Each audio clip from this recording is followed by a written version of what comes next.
బాగుంది, 2 పాటలు బాగున్నాయి, ట్రైలర్ కూడా బాగుంది, మీ పబ్లిసిటీ బాగుంది.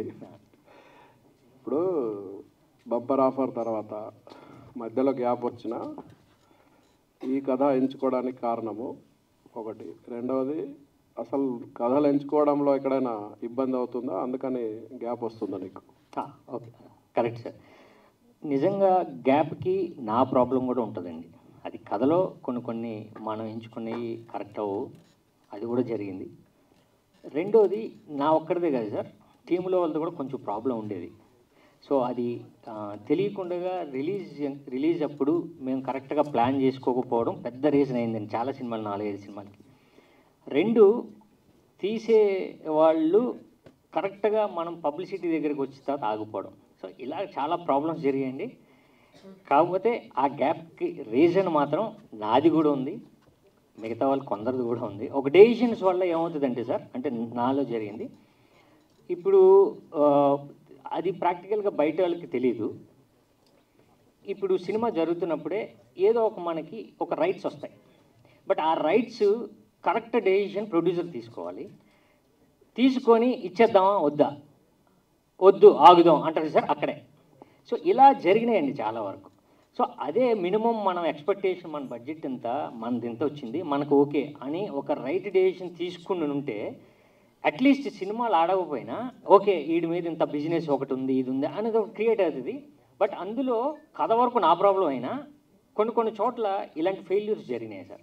సో ఇది అయితే ఇప్పుడు ఈ కథ వరకు వచ్చేసరికి నిజంగా ఇలాంటి కథ నాకు వస్తుందని అనుకోలేదు సార్. ఎందుకంటే ఇది చాలా పర్ఫార్మెన్స్ ఓరియంటెడ్ సినిమాతో పాటు కమర్షియల్ యాంగిల్స్, ఇప్పుడున్న థ్రిల్లర్స్, క్రైమ్, ఇప్పుడు మనం ఓటీటీ ఆన్ చేస్తే ఏ సినిమాలు అయితే చూడగలుగుతామో, ఇప్పుడు నేను నిజంగా చెప్పగలిగింది ఏంటంటే సార్, కాన్ఫిడెంట్గా ఇప్పుడు ప్రైమ్లో, నెట్ఫ్లిక్స్లో ఏ క్వాలిటీ ఉందో మనం ఆ క్వాలిటీ ఈ సినిమాలో కనిపిస్తుంది సార్.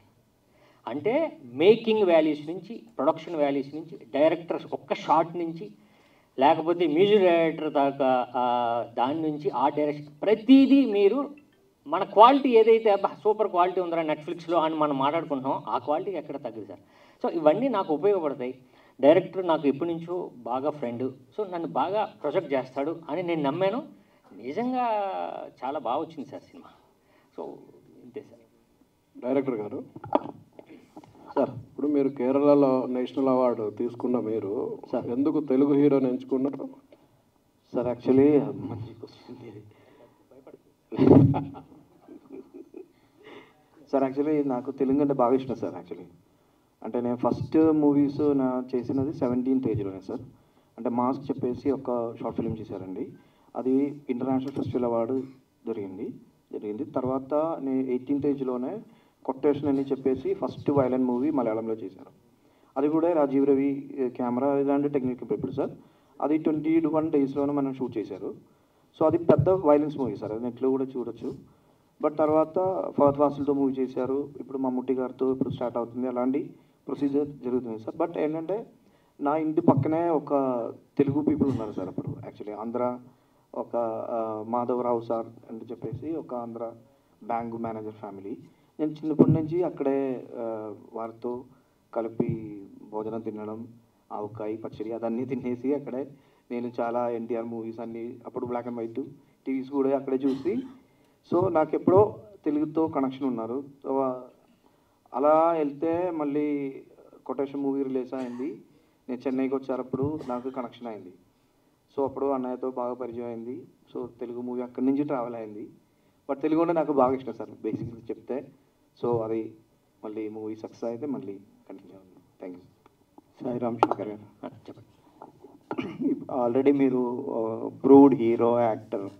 సో ఈ సినిమా కోసం ఎన్ఎస్డి నుంచి ఒక వ్యక్తి ద్వారా, ఒక స్పెషలిస్ట్ ద్వారా ట్రైనింగ్ తీసుకోవడానికి కారణం ఏంటంటే? అదే సార్, నిజంగా అంటే ఇందాక చెప్పినట్టు సార్, దాన్ని కొంచెం మనం ప్రొజెక్ట్ చేయాలంటే వాళ్ళ స్టైల్ అని ఎందుకంటే వెరీ న్యాచురల్గా ఉంటుంది కదండి. నా దాంట్లో చిన్న డ్రామా ఉంది, అంటే పర్ఫార్మెన్స్లోనే చిన్నగా ఆర్టిఫిషియాలిటీ ఉంటుంది ఇప్పుడు కూడా. అది వద్దనుకున్నాం సార్ ఈ సినిమాకి. అంటే ఆ క్యారెక్టర్ ఒక లాయరు, ఆడి క్రిమినల్గా ఉంటే ఎలా బిహేవ్ చేస్తాడు వెరీ న్యాచురల్గా అన్న దాని గురించి మొదట నాకు సెట్ అవ్వలే. నిజంగా నాకు చేస్తున్నప్పుడు ఓకే దెబ్బ పడిపోతుంది మనోడు ఇలా చూస్తున్నాడు అర్థమైపోయింది నాకు. సో అప్పుడు గ్యాప్ 1 మంత్ తీసుకున్నాను సార్. 1 మంత్ ఆఫీస్లోనే నేను ప్రిపేర్ అయ్యాను. సో అది నాకు ఉపయోగపడింది తర్వాత సినిమాలకు కూడా. అంటే ఈ సినిమా కథను డ్రైవ్ చేసే ఎలిమెంట్స్ ఏంటండి? సార్ ఫస్ట్ నా character public prosecutor, criminal lawyer, but crimes జరుగుతూ ఉంటాయి. సో నా క్యారెక్టర్ డ్రైవ్ చేస్తూ ఉంటుంది. ఓవరాల్ కథలో ఎవడు వెళ్ళను అనేది కథ చెప్తున్నప్పుడు నేనే కన్ఫ్యూజ్ అయ్యాను. ఇప్పుడు కథ చెప్తూ ఉంటారు కదండి, ఇప్పుడు లాస్ట్లో ఏమవుతుంది ఎవడు వెళ్ళను అన్నది అంత నాకు నచ్చిందండి. సో నా క్యారెక్టర్ డ్రైవ్ నాకు చాలా బాగా నచ్చింది. ఓవరాల్ అది సినిమాని మళ్ళా మన కమర్షియల్ యాంగిల్లో ఎలా ఉండాలి, తెలుగుకి ఎలా యాప్ట్ అవ్వాలి అని మొత్తం మన తెలుగు ఇష్టం కాబట్టి అండి, తెలుగు పచ్చడి తెలుగు సినిమాలు బాగా ఇష్టం, బాగా తింటాడండి, అంటే బాగా ఫుడ్ ప్రియుడు. సో దానివల్ల ఇక్కడికి వచ్చాడు, వచ్చేసి ఇక సినిమాలు చేయడం ఈ కథని నాకు చెప్పడం జరిగిందండి. సో ఇది నాకు ఉపయోగపడుతుంది చాలా, అంటే ఆర్టిస్ట్గా ఉపయోగపడుతుంది నాకు. మెయిన్ ఈ గ్యాప్ని అది ఫుల్ఫిల్ చేస్తుందండి, నాకైతే నమ్మకం ఉంది. Good luck sir. Thank you అండి. సార్ ఒక్క మ్యాటర్ చెప్పడానికి మర్చిపోయింది యాక్చువల్గా, సారీ అండి. యాక్చువల్లీ తెలుగు మూవీ అంటది నేను ఫర్ కేరళ నుంచి నేను చెప్తున్నాను సార్. ఇప్పుడు చాలా కంటెంట్ ఓరియంటెడ్ మూవీస్ మనం చేస్తున్నాను, ఎక్స్పెరిమెంటల్ మూవీస్ చాలా జరుగుతుంది అక్కడ. అప్పుడు చూస్తే నేను ఇక్కడ వచ్చిన తర్వాత నాకు అర్థమైపోయింది మనం కేరళలో చేసింది కంటెంట్ మూవీస్ ఓకే, బట్ ఏంటంటే తెలుగు మూవీకి పీపుల్కి ఏంటంటే మనకి సడన్గా రెస్పాన్స్ వస్తుంది సార్. ఇప్పుడు మనం ఒక మూవీ చేసింది అది బాగుందా బాగోలేదా, లేదంటే ఈచ్ అండ్ ఎవ్రీ సీక్వెన్స్ అందరికీ అంటే కామన్ పీపుల్ మనం ఫీల్డ్లో పనిచేసిన పీపుల్ కూడా మూవీ ఉండదు అంత కాన్ఫిడెన్స్ సార్. సో ఇక్కడే ఒక మూవీ చేసి సక్సెస్ అవ్వడం అనేది బాగా కష్టం. అంటే అందరికీ ఓకే నచ్చినట్లా, లేదంటే వారికి అంటే చాలా క్రైమ్ థ్రిల్లర్స్ చూస్తున్నాను, ఇది లేకుండా ఎలా ఒక మూవీ చేయాలి, అదే సార్ నాకు పెద్ద క్వశ్చన్ మార్క్. అక్కడి నుంచి స్టార్ట్ అయింది సార్. సో ఓకే ఇప్పుడు వరకు మనం చూడలేకుండా చేయలేకుండా అంటే క్యారెక్టర్ కొత్తగా ఉండాలి, ఎలా అది డ్రైవ్ చేయాలి అంటే పీపుల్కి తెలియకుండా ఓకే ఇప్పుడు సార్ మూవీ చూసినప్పుడు మనం ఓకే ఇది నెక్స్ట్ సీన్ ఇది వస్తుంది హీరో ఇలా ఇదే ప్రిడిక్షన్ సార్. ఎందుకంటే ఒక వీక్లోనే ఇక్కడ 10 మూవీస్ రిలీజ్ అవుతుంది ఆ వీక్లో. సో అలాంటి క్వశ్చన్ మార్క్ అంటే మామూలు కాదు అది. మనం చాలా రాసేసారు, మళ్ళీ ఇది కరెక్ట్ కాదు ఇది వర్కౌట్, మళ్ళీ అలా వదిలేసి ఓకే ఎవ్రీ 3 సీన్స్లోనే ట్విస్ట్ ఉంది సార్. దానికి మనకి ఎందుకంటే అది ఒక్క పీపుల్కి కనెక్ట్ అయితే చాలా మంచిది. సో తెలుగు పీపుల్కి ఇష్టమైనట్లా మూవీ చేయాలంటే బాగా కష్టం సార్. నేను కేరళ నుంచి తెలిసిపోయింది ఇక్కడ వచ్చి. So I'm respect the all Telugu audience and Telugu technicians. ఇక్కడ ఆర్టిస్ట్ కూడా చాలా చాలా చాలా బాగుంది sir. Thank you so much. Vinod Vijayan గారు సార్, ఇప్పుడు అంటే మీరు ఒక కాంటెస్ట్ పెట్టారు కదా సార్, ఇది ఇక్కడ సో ఇక్కడ కాంటెస్ట్ పెట్టారు ఒకటి సినిమాకి. అవును సార్. ముందు సో ఇప్పుడు తెలుగు ఆడియన్స్ ఎంత క్లెవర్ అంటే 2-3 సీన్లు చూస్తేనే కథ అంతా చెప్పేస్తారు క్లైమాక్స్ ఏంటో. అవును. సో అలాంటి పరిస్థితుల్లో మీరు 10,000 ఇస్తా అని చెప్పి ఛాలెంజ్ చేశారు. కాన్ఫిడెన్సా ఓవర్ కాన్ఫిడెన్స్ అనుకుంటారు? అంటే యాక్చువల్గా అంటే కొంచెం ఓవర్ కాన్ఫిడెన్స్ ఉంది నిజంగా చెప్తే. బట్ ఏంటంటే నాకు మనస్ఫూర్తిగా తెలుసు తెలుగు ఆడియన్స్ క్యాచ్ చేసింది, బట్ కొంచెం ఓవర్ కాన్ఫిడెన్స్. చూద్దాం అదే వర్కౌట్ అవుతుందా లేదో తెలియదు. బట్ అన్నయ్య దగ్గరే ఉన్నారు అన్నీ, అన్నయ్య హీరో గారు మంచిగా చేశారు. సో దాన్ని బట్టి చెప్తే హ్యాపీ. ఇంకా అంటే మళ్ళీ నేను నెక్స్ట్ మూవీకి దాని మీదే డబుల్ పని చేయాలి. సాయిరామ్ గారు, myself Hemamalini here. So చాలా మీరు కూడా ఇందాక నుంచి చెప్తూ ఉన్నారు ఈ సినిమా నాకు బెస్ట్గా నిలుస్తుంది, నాకు కాన్ఫిడెన్స్ ఉంది అని చెప్పేసి. సో అదైతే కనిపిస్తుంది. బట్ క్వాలిటీ పరంగా బాగుంది అని అన్నారు. బట్ ఇక్కడ మేము విజువల్గా చూసిన ట్రైలర్ మాకు అంత క్వాలిటీ పరంగా ఇంపాక్ట్ అయితే రాలేదు. I'm so sorry, I'm saying straightly this. అంటే మేబీ ఇక్కడ ఏమన్నా ప్రాబ్లం ఉండొచ్చు కానీ బట్ ఆ కన్ఫ్యూజన్ అన్నది మాకు చాలా క్రియేట్ అయింది ఈ ట్రైలర్లోనే. ఏంటి ఏదో జరుగుతుంది ఇక్కడ, ఒక స్క్రీన్ ప్లే అన్నది చాలా డిఫరెంట్గా ఉందన్నది అయితే తెలిసింది అది చూడంగానే. ఐ హోప్ మీకు ఆ కాన్ఫిడెంట్ కూడా నేషనల్ అవార్డ్ విన్నింగ్ టెక్నీషియన్స్ ఉన్నందుకు ఆ కాన్ఫిడెన్స్ వచ్చిందా, లేదా కథ పరంగానే అంత కాన్ఫిడెంట్గా ఉన్నారా? లేదు, ఫస్ట్ మీరు అడిగింది క్వాలిటీ గురించి. ఇక్కడ మనం వాట్సాప్లో ఫార్వర్డ్ చేసే ఫార్మేట్ ఉంటుంది కదండి, దాంతో ప్లే చేసాం. సో యాక్చువల్గా క్యూబ్లో మనం ఫార్మేట్ చేసింది కాదు, ఇది మహా అయితే ఒక 7 MB 10 MB ఉండే ఫార్మేట్. సో అప్పుడు అందుకే టెక్నికల్ ప్రాబ్లం అయినా అలానే ఇక్కడ ప్లే చేయాలండి, మళ్ళీ లేకపోతే మనం క్యూబ్లో లోడ్ చేసి చేయాలి. సో అదంతా పెద్ద ప్రాసెస్. ఇప్పుడు నెక్స్ట్ చేస్తారండి, అది రెక్టిఫై చేశారండి. అంటే మీరు అడిగిన క్వశ్చన్ ముందు కథ తర్వాత టెక్నీషియన్స్ వచ్చారండి.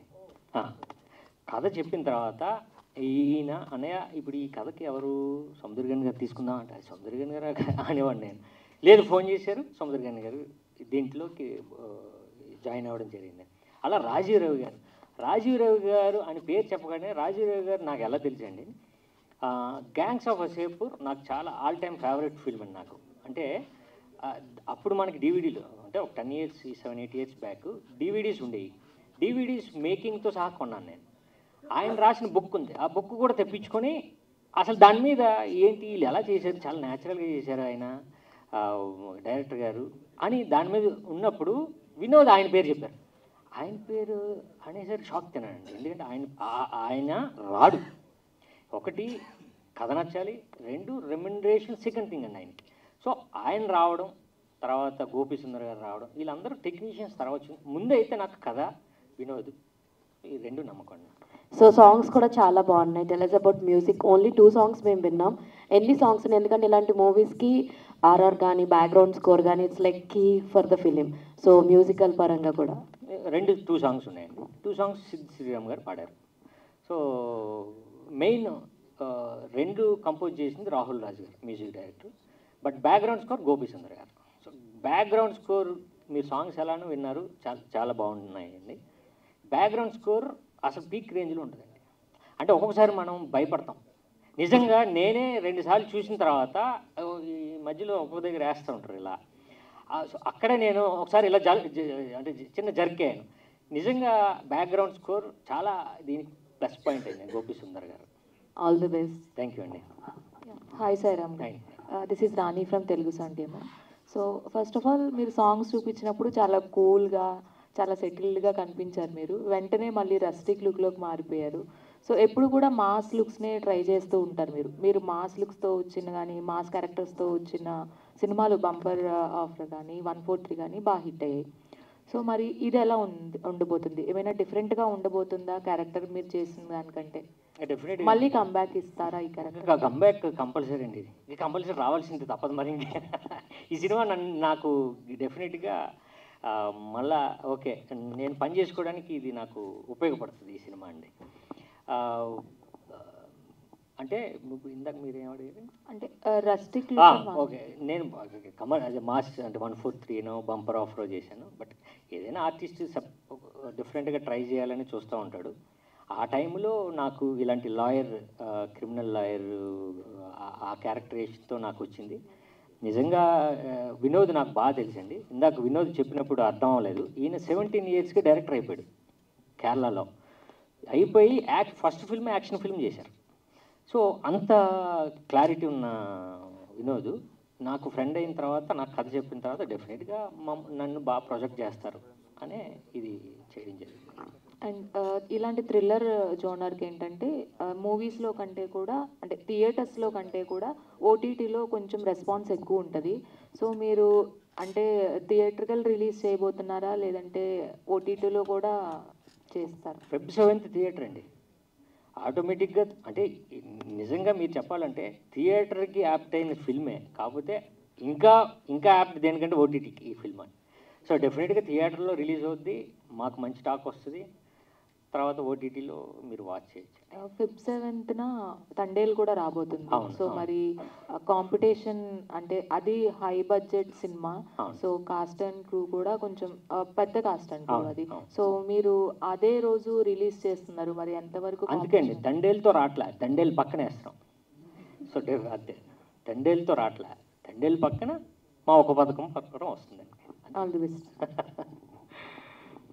అందరికీ కంగ్రాచులేషన్స్. ట్రైలర్ బాగుంది, కానీ అది ఇందులో కథ మీరు మాట్లాడే కథ అంతా చెప్పేశారు.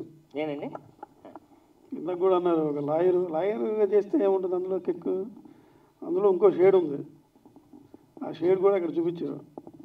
అందులో ఇంకా కాంటెస్ట్లో విలను ఎవరు అని చెప్పడం కూడా అందులోనే ఉందా అని అనిపిస్తుంది. 2 షేడ్స్ ఉన్నాయి మీలో, బహుశా మీరే అందులో అదే ఉండవచ్చు.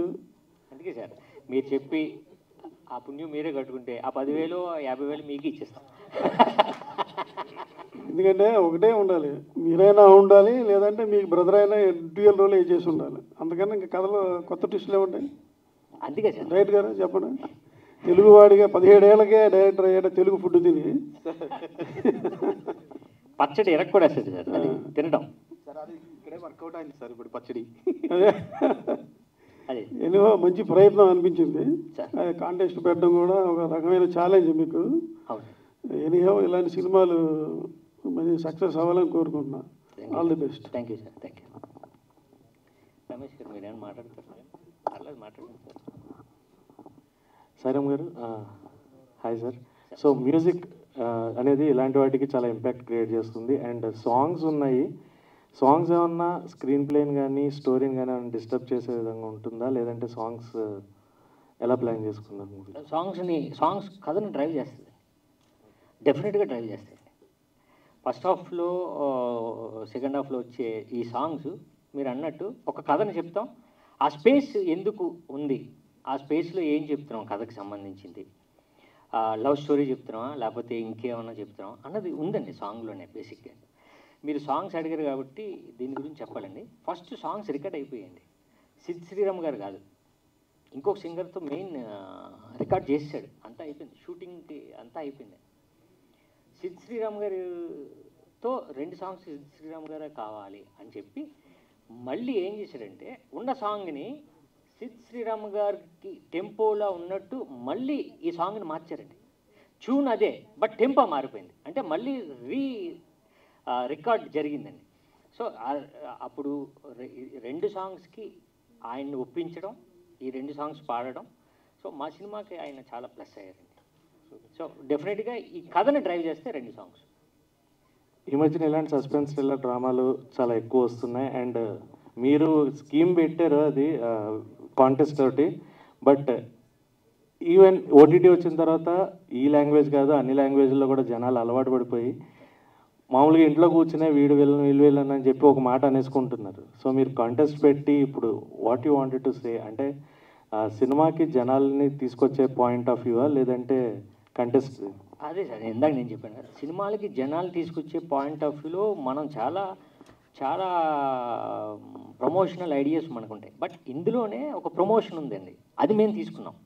డెఫినెట్గా మీరు అన్నట్టు నిజంగా చెప్పండి, మీరు చెప్పాలనే మేము అనుకుంటున్నాం. బట్ మా నమ్మకం ఏంటంటే మా స్క్రీన్ ప్లే నమ్మకం, మీరు ఎక్కడ చిన్నది మిస్ అవుతారో అనే నమ్మకం ఉంది నాకు. సో డెఫినెట్గా మీరు చెప్పి ఆ డబ్బులు మీరు గెలుచుకోవాలని నేను మనస్ఫూర్తిగా కోరుకుంటున్నాను. బట్ మా నమ్మకం ఏంటంటే చెప్పలేరు, అది లాస్ట్ మూమెంట్ వరకు. నిజంగా మనం అమెజాన్ కానీ నెట్ఫ్లిక్స్లో కానీ అందరికీ తెలిసిపోద్ది ఈయన వీళ్ళని, మీరు లాస్ట్ మూమెంట్ అంటే 10 minutes ముందు వరకు మీరు చెప్పలేరు, అంతే సార్. డైరెక్టర్ గారు, థ్యాంక్ యూ అండి. ఈ స్టోరీ అంటే ఏమైనా రియలిస్టిక్, ఏదైనా ఒక స్టోరీ నుంచి ఇన్స్పైర్ అయి తీసుకున్నారా, లేదు అంటే మీ ఓన్ స్టోరీయా? అండ్ ఇంకొకటి ఏంటంటే దీంట్లో మనకి ఏమైనా కేరళ మూవీస్ తాలూకా అంటే ఇంపాక్ట్ కనిపిస్తుందా, లేదంటే ప్యూర్లీ తెలుగు మూవీలానే ఉంటుందా మనకి? మేడం యాక్చువల్లీ ఏంటంటే ఇది కేరళ కంటెంట్ మూవీ కాదు మేడం యాక్చువల్గా. ఎందుకంటే నేను చాలా తెలుగు మూవీస్ చూస్తున్నాను. సో తెలుగుకి కొత్తగా ఉండాలి, అదే అక్కడి నుంచి పోయింది. Fresh screen play, original screen play, original కథ కూడా. యాక్చువల్లీ నన్నైతే ఒక 10 daysలో నేను రాసేసారు ఇది టోటల్ కథ, స్క్రీన్ ప్లే, ఎవ్రీథింగ్. నేను బాగా ఫాస్ట్గా రాసేసింది. సో ఇదేంటంటే నేను ముందే మేడంకి చెప్పారు, యాక్చువల్గా ఏంటంటే ఏది అంటే తెలుగు పీపుల్కి తెలియకుండా ఏం లేదండి నిజంగా చెప్తే.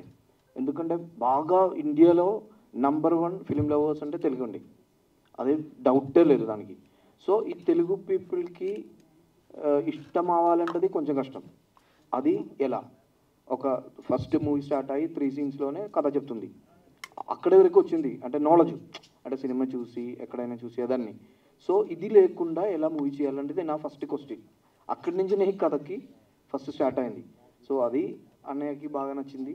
సో అప్పుడు కూడా ఇది ఫైనల్ అంటే యాక్చువల్గా దానిలో ఒక స్టోరీ ఉంది బ్యాక్లో. నేను ఫస్ట్ స్క్రిప్ట్ రాసిన తర్వాత తెలుగులో ఫుల్ రాసేసి నా అసిస్టెంట్ త్రూ మన అన్నయ్యకి ఇచ్చారు. అన్నయ్యతో వదిన ఉన్నారు. వదినకి ఇచ్చి జస్ట్ వదిన ఒకసారి చదవండి ఎలా ఉంది మీ ఒక ఫస్ట్ ఫీడ్బ్యాక్ ఎలా వస్తుందంటో తెలిసి ఫస్ట్ మార్నింగ్లో అన్నయ్య కాఫీ అడిగినప్పుడు కాఫీ తీసుకోవడానికి కిచెన్కి వెళ్ళారు. అక్కడి నుంచి జస్ట్ ఓపెన్ చేసి first scene, second scene, 3 scenes మళ్ళీ 1.5 అవర్ 2 అవర్స్ అక్కడే కూర్చొని అది చదివి నాకు ఫోన్ చేశారు. నేను చేయట్లేదు ఇలా చేశారు వినోద్. నాకు బాగా నమ్మకం వచ్చింది. ఫస్ట్ అన్నయ్యది వైఫ్ అక్కడి నుంచి స్టార్ట్ అయింది. సో అప్పుడు ఓకే నేను రాసినది కరెక్ట్ ఉన్నారు. అక్కడి నుంచి అది మొదలైంది మేడం. Thank you. సాయి గారు, అండ్ ఈ మూవీలో సముద్రకాని గారు మీతో పాటు స్క్రీన్ షేర్ చేసుకున్నారు. సో సముద్రకాని గారు మీ యాక్టింగ్లో కానీ లేదు అంటే ఏమైనా సజెషన్స్ ఇవ్వడం కానీ ఇంప్రవైజేషన్స్ చేయడం కానీ అట్లాంటివి అంటే ఒక డైరెక్టర్గా ఏమైనా సజెషన్స్ ఇచ్చారా లేదంటే ట్రూలీ ఒక యాక్టర్గానే ఉన్నారంటారా? నేను సముద్రకాని గారిని ఫస్ట్ టైం ఈ షూటింగ్లో కలిసానండి, ఎప్పుడు కలలేదు ఆయన్ని. అప్పుడు నేను షార్ట్లో ఉన్నాను, ఆయన వచ్చి నన్ను పరిచయం చేసుకున్నారు. వెంటనే దిగాను, సార్ నా పేరు ఇది అని పరిచయం చేసుకున్నాను. బట్ ఆయన ఏంటంటే అండి ప్యూర్లీ డైరెక్టర్ని ఫాలో అయిపోతారండి. వినోద్ నీకేం ఎందుకంటే వీళ్ళిద్దరు మంచి ఫ్రెండ్స్, ఆల్రెడీ ఈయన ప్రొడక్షన్లో ఆయన చేశారు సినిమా. సో వినోద్ నీకేం కావాలి అని వినోద్ని ఫాలో అయిపోయారండి. సో నాకు సజెషన్స్ కూడా ఆయన ఇచ్చేవారు కాదు, ఎందుకంటే ప్యూర్లీ డైరెక్టర్ కాబట్టి డైరెక్టర్ని ఫాలో అయ్యేవారు అంతే. బట్ ఇప్పుడు సముద్రకాని గారు ఆ టైంలో వినోద్ చేసిన డెసిషను ఈ సినిమాకి చాలా ఉపయోగపడింది. ఎందుకంటే ఇప్పుడు చాలా ఫామ్లో ఉన్నారు ఆయన. సో అందుకని ఆ పోస్టర్కి అంత వాల్యూ ఉందంటే సముద్రకాని గారే. ఇంకొకటి ఏంటంటే సముద్రకాని గారిని ఇందులో ఎలా ప్రొజెక్ట్ చేశారు అది కూడా చెప్తాను. ఇప్పటి వరకు మనం సీరియస్గా చూసాం మన తెలుగులో, ఈయన సీరియస్గా ఉండరండి ఇందులో. ఈయన దగ్గర నుంచే మనకి ఎంటర్టైన్మెంట్ వస్తుంది ఈ సినిమాలో. సో ఒక శ్రీకాకుళం నుంచి పోస్టింగ్లో వైజాగ్ వచ్చిన ఎస్ఐ. సో శ్రీకాకుళం లాంగ్వేజ్, ఆయన స్లాంగ్, ఈ సినిమాలో అది ఎంటర్టైన్మెంట్. సాయిరామ్ గారు, హాయ్ అండి. బాగున్నాను, మీరు బాగున్నారా? ఐఎమ్ అంజలి అండ్ టీజర్ చాలా బాగుంది, ట్రైలర్ కూడా చాలా బాగుంది. సో బేసికల్గా వన్ క్వశ్చన్ ఏంటంటే ఐ థింక్ దీనికి సంబంధించి ప్రమోషన్స్ ఎప్పుడు ఒక 2 years బ్యాకే స్టార్ట్ చేశారు. But is there any particular reason అంటే లైక్ ఇంత లేట్గా రిలీజ్ చేయడానికి? లేట్గా ఏం లేదండి, అంటే పడేవాడికి తెలిసే బాధలు చాలా, అంతే కదా. చాలా ప్రాబ్లమ్స్ ఉన్నాయి. ఆ ప్రాబ్లం లేదండి, మనం అనుకున్న టైంలో కొన్ని టెక్నికల్ వర్క్స్ అవ్వలేదు. ప్లస్ మెయిన్ ప్రాబ్లం ఏంటంటే మాకు కుదరాలి కదండి, అంటే డిస్ట్రిబ్యూషన్ కుదరాలి, డేట్ కుదరాలి. సో అలా ప్లాన్ చేసి మళ్ళీ మిస్ అయింది. సో అంటే బేసికల్గా ఇప్పుడు ఏంటంటే వారానికే ఒక 10 రోజులకే మారిపోతున్నాయి ఆడియన్స్ సినిమా చూసే విధానం. సో ఇప్పుడు ఏంటంటే ఎక్కువగా action thrillers, crime thrillers, investigation thrillers ఇలా ఎక్కువగా వస్తున్నాయి. సో ఇది ఏ జానరాకి వెళ్తుంది అని ఎంతవరకు ఆడియన్స్ అంటే లైక్ మీరు ఏమైనా మార్పులు చేశారా అప్పటికి ఇప్పటికి ఏమైనా? అంటే కొన్ని సీన్స్ యాడ్ చేయడం, రీషూట్ లాంటివి ఏమైనా చేశారా? అంటే ఫస్ట్ మీరు అడిగారు కదా, ఇప్పుడు అందరూ జానర్ ఎప్పుడు జానర్ మారలేదండి, ఎప్పుడు మారలే. ఆ సినిమా నచ్చితే ఆ రోజు ఆ జానర్ అనుకుంటాం. మీరు క్రైమ్ థ్రిల్లర్ జానర్ అనుకుంటాం, మరి సంక్రాంతికి వస్తున్నాం ఎందుకు ఆడింది? సో బేసిక్ పాయింట్ ఏంటంటే సినిమా ఏ జానర్ అయితే నచ్చిందా జనాలకి అది ట్రెండ్లో ఉంటుంది. ఎప్పుడు కూడా అన్ని జానర్స్ ఆడుతూనే ఉంటాయి. లాస్ట్ ఇయర్ తీసుకుంటే అన్ని జానర్స్లో చాలా జానర్స్ ఉన్నాయి. ఇందులో క్రైమ్ ఉన్నాయి, ఎంటర్టైన్మెంట్ ఉంది, సంక్రాంతికి వస్తున్న లాంటి సినిమా ఆడింది. సో జానర్ ఎప్పుడు ఫిక్స్ అవ్వదండి, మనం అనుకుంటాం. ఎందుకంటే ఓటీటీలో కూర్చొని ఇదే జానర్ అనుకుంటాం, కాదు. ఆ పక్కన ఎంటర్టైన్మెంట్ సినిమాలు ధమాక్ ఎందుకు ఆడింది? సో ఇవన్నీ కాదండి, జానర్ ఎప్పుడు జనాల్లో ఫిక్స్ లేదు, మనం ఫిక్స్ అయ్యాం. మనం ఊరికనే ఇక్కడిక్కడ మాట్లాడుకుంటున్నాం, కానీ మంచి సినిమా వస్తే అక్కడ ఆదరించడం జరుగుతుంది. బట్ ఇది పర్టికులర్గా మీరు అన్నట్టు క్రైమ్ థ్రిల్లర్ సస్పెన్స్ అండి. డెఫినెట్గా సస్పెన్స్ అనేది తొందరగా కనెక్ట్ అవుతాం మనం ఆడియన్కి, ఏదైనా థ్రిల్లింగ్ ఎలిమెంట్ ఉంటే. సో డెఫినెట్గా ఈ సినిమా ఈ జానర్ మాకు ఈ టైంలో రైట్ టైంలో మాకు ఉపయోగపడుతుంది. Okay, thank you.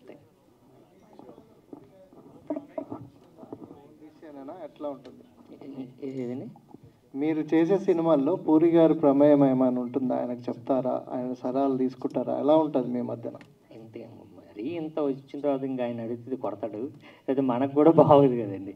సో ఒక టైం వరకు ఆయన నేను ఇబ్బంది పెట్టాను. అంటే ఒక బంపర్ ఆఫర్ వరకు నిజంగానే ఆయన సపోర్ట్ చేశారు, మంచి సినిమా బంపర్ ఆఫర్ ఇచ్చారు, అంతే. నేనే ఆయన నేను అంటే ఏమంటారు దాన్ని ఇక వాడదలుచుకోలేదు ప్రతిదీని. సో డెసిషన్ ఇప్పుడు ట్రైలర్ పంపించా, ట్రైలర్ చాలా బాగుందిరా అన్నారు. సో ఈ మాత్రం ఒపీనియన్స్ తీసుకుంటాను. అలానే ఇది పట్టుకుంటే 10,000 ఇలాంటి కంటెస్ట్తో వస్తున్నాం అన్నయ్య అన్నాను. అదే కొంచెం జాగ్రత్త చూడండిరా, ఎందుకంటే చాలా ఇది అంటే మీరు ఛాలెంజ్ చేస్తున్నట్టు ఉంటుంది, దాన్ని మీరు కరెక్ట్గా నిలబెట్టుకోవాలి అని పెట్టేసి మళ్ళీ ఒక 10 minutes తర్వాత ఫోన్ చేశాడు. కాదు అప్పుడు అన్వేషణకి ఇలా జరిగింది అని అదంతా మాట్లాడాడు. సో డెసిషన్స్ ఇలాంటివన్నీ సలహాలు తీసుకుంటానండి. బట్ ఆయన నేను ఎందుకంటే ఇబ్బంది పెట్టను ఎక్కువ నేను. అంటే ఇప్పుడు మీరే చెప్పారు ఆయన సలహాలు, ఆయన ఇన్వాల్వ్మెంట్ ఉన్నంత వరకు బాగా వచ్చిన తర్వాత కొంచెం రాంగ్ ట్రాక్లో పోయినట్టు అనిపించిందా మీకు? మరి అదే సార్ నేనేమంటున్నానంటే రాంగ్ ట్రాక్ ఎప్పుడు మనం వెళ్ళమండి. ఇప్పుడు నేను చెప్పాను కదండి, ఇప్పుడు నేను రకమైన సినిమా చేశాను, నేను శరత్ కుమార్, మంచి సినిమా, అది రిలీజింగో లేకపోతే ఆ టైమో నాకు కుదరలే. అప్పుడు సినిమా ఫెయిల్ కాదు, నేను ఫెయిల్ కాదు, మేము రిలీజింగ్ ప్రాబ్లం వల్ల ఆ సినిమా మంచి సినిమా ఫెయిల్ అయింది తప్ప అది రాంగ్ ట్రాక్ అని నేను అనుకోనండి. సో నేను ఫీల్ అవుతాను ఏంటంటే సక్సెస్ అంటే ఆయన సలహాలు ఇంపార్టెంట్ కావాల్సింది అని ఆ లోటు ఏమన్నా మీకు కనిపించిందా? అదేండి నేను ఏమంటానంటే అండి, కథ చెప్పినప్పుడు ఎవరైనా కథ డెసిషన్ తీసుకోవడానికి అప్పుడు ఈ కథ ఇదన్నయ్యా ఈ కథ ఇదనే అంటే నేను డిస్కస్ చేయనండి ఇప్పుడు. బట్ ఒక ట్రైలర్ వచ్చిన తర్వాత ఆయనకి పంపిస్తాను, బాగుందిరా బాగాలేదు, లేదు సినిమా ఆయనకి చూపిస్తాను. సో అలాంటి సలహాలు తీసుకుంటానండి నేను. అది మొదటి నుంచి అయితే నేను మీరు అన్నట్టు నేను. థ్యాంక్ యూ సారం కదా. దిస్ ఈజ్ యశ్వంత్ అండి, డైరీ కథల ఛానల్. సో ఒక పథకం ప్రకారం అది థ్రిల్లర్ క్రైమ్ చూపించారు, చాలా బాగుంది. సో అంటే ఇప్పుడు జనరల్గా క్రైమ్ థ్రిల్లర్స్ అనేవి ముందుకు చూసుకుంటే చాలా మూవీస్లో ఎక్కువ బ్రూటల్ మర్డర్స్ అవే కాన్సెప్ట్ చేస్తారు, అంటే ఆడియన్స్ని భయపెట్టడానికి థ్రిల్ చేయడానికి కూడా చూపిస్తారు. కానీ సస్పెన్స్ ఎలిమెంట్ అనేది ఉంటేనే ఆడియన్స్ కనెక్ట్ అవుతారు. మీరు ఆ ఎలిమెంట్తో ఏది చూసారు మూవీ స్టోరీలో కానీ మీరు చేసే యాక్ట్ అప్పుడు కానీ షూటింగ్లో? సినిమా అంతా సస్పెన్స్ అండి, అదే అందుకని ఈ కాంటెస్ట్ పెట్టాం. సస్పెన్స్ అంటే నెక్స్ట్ మినిట్ ఏం జరుగుతుంది అన్నది కాకుండా నెక్స్ట్ సెకండ్ ఏంటి, అదేంటి స్క్రీన్ ప్లే ఎలా మారింది, లేకపోతే ఈ ఆర్టిస్ట్ ఎవడు ఇదేంటి అన్నది ప్రతి ఆర్టిస్ట్ని కనెక్ట్ అయిపోతూ వెళ్ళిపోతూ ఉంటాం. అంటే ఇప్పుడు మర్డర్స్ జరుగుతుంటే దానికి రీజన్ అవడు అన్నది ప్రతి క్యారెక్టర్ని మీరు అనుమానిస్తారు. సో బేసిక్గా సినిమా 2-10 minutes ఎంత ఉందండి, 2 hours మీరు అలానే ఉంటారు. సో సాంగ్స్ చూస్తే ఒకటేమో సంథింగ్ రివెంజ్ టైప్లో ఉంది, ఒక ఫీల్ అవుతున్నారు, ఎమోషనల్ కనబడుతుంది.